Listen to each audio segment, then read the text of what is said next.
ភាពគួរឲ្យសង្វេគពលរដ្ឋខ្មែរជាស្ត្រីម្នាក់បានទៅលើកដៃសំពះសុំយកសម្ភារៈចាំបាច់មួយចំនួនចេញពីក្នុងផ្ទះរបស់ខ្លួនប៉ុន្តែយោធាថៃមិនឲ្យចូលព្រមទាំងចូលលួចទ្រព្យសម្បត្តិស្រស់ៗរបស់ប្រជាពលរដ្ឋខ្មែរខណៈពេលដែលកំពុងរត់ភៀសសឹកទីហ៊ានថៃពិតជាមិនខ្មាស់អៀនមែនចូលលួចទ្រព្យសម្បត្តិរបស់ពលរដ្ឋខ្មែរស្រស់ៗខណៈពេលពួកគាត់កំពុងរត់ភៀសសឹកទីហ៊ានថៃទាំងនោះមិនត្រឹមតែឈ្លានពានទឹកដីកម្ពុជាទេថែមទាំងលួចម៉ូតូលួចគោយន្តនិងលួចទ្រព្យសម្បត្តិរបស់ប្រជាពលរដ្ឋខ្មែរដែលនេះជាអំពើល្មើសច្បាប់ថោកទាបបំផុតយោងតាម Facebook Page ផ្លូវការរបស់ឯកឧត្តមនេតភក្ត្រារដ្ឋមន្ត្រីក្រសួងព័ត៌មានបានបង្ហោះថាកាលពីថ្ងៃទី1ខែមករាឆ្នាំ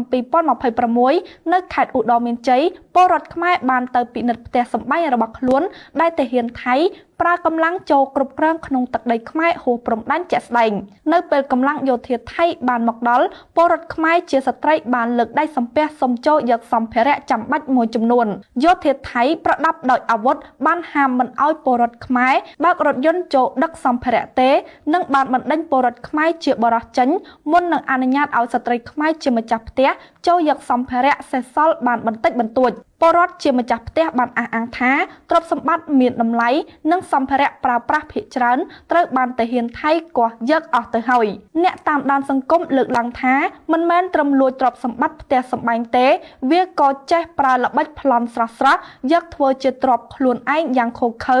និងដ៏អយុត្តិធម៌បំផុតក្នុងសម័យនេះម្ចាស់ទ្រព្យគ្មានសិទ្ធិតវ៉ានេះឬប្រទេសអ្នកមានគឺមានបានដោយសារប្លន់លួចយកទ្រព្យសម្បត្តិពីអ្នកក្រមែនមើលហើយអនិច្ចំណាស់អត់ដឹងសរសេរថាម៉េចទើបសមនឹងចរិតចោលជាប់ឈ្មោះជាចោលប្រវត្តិសាស្ត្រលួចដីលួចទ្រព្យសម្បត្តិលួចអក្សរលួចប្រាសាទនិងលួចទ្រព្យសម្បត្តិប្រជាពលរដ្ឋខ្មែរទៀតហួសចិត្តតែម្ដងចំណែកមហាជនបានចោទជាសំណួរថាជាទាហានត្រូវបានរៀនវិន័យត្រឹមត្រូវមិនបានមកធ្វើចោលលួចគេឲ្យបង្ហាញជាសាធារណៈអញ្ចឹងយោធាថៃពិតជាថោកទាបនិងគួរឲ្យអាម៉ាស់ណាស់ចំពោះទង្វើបែបនេះថៃពិតជាមិនខ្មាស់អៀនមែនប្រទេសមួយអួតថាខ្លួនរីកចម្រើនហើយមានតាមពិតទៅទាហានខ្លួនធ្វើចោលសោះហើយជាទាហានមកលួចទ្រព្យសម្បត្តិពលរដ្ឋខ្មែរស្លូតត្រង់ដែលថៃតែងតែមើលងាយថាជាប្រទេសអ្នកក្រតាមពិតមានដោយសារធ្វើចោលសោះថោកទាបណាស់